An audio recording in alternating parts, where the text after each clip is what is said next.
आणि आता बातमी मालवणमधील शिवरायांच्या पुतळ्यासंदर्भातली। खासदार उदयनराजे भोसले यांनी मालवणमधील शिवरायांच्या पुतळ्याच्या दुर्घटनेवरून एक प्रसिद्धी पत्रक जारी केलेलं आहे। घडलेली घटना दुर्दैवी आहे, पण कुणीही या घटनेची स्वतःच्या लाभासाठी राजकारण करून भांडवल करू नये असं आवाहन उदयनराजेंनी केलं। जे दोषी असतील त्यांना कठोर शासन झालं पाहिजे, तसंच समुद्र तटीय निसर्ग नियमांचा आणि वातावरणाच्या बदलाचा पुरेपूर अभ्यास करून शिवरायांचा प्रेरणा देणारा पुतळा पुन्हा त्याच ठिकाणी उभा करावा अशी मागणीही त्यांनी या प्रसिद्धी पत्रकातून केली आहे। तर प्रसिद्धी पत्रकात त्यांनी काय लिहिलेलं आहे पाहूयात ग्राफिक्सच्या माध्यमातून।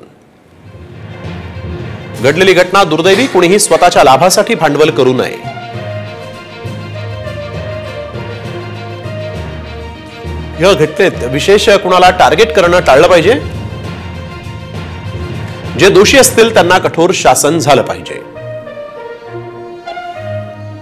समुद्रतट आणि वातावरणाचा पुरेपूर अभ्यास करूनच नवा पुतळा उभारावा।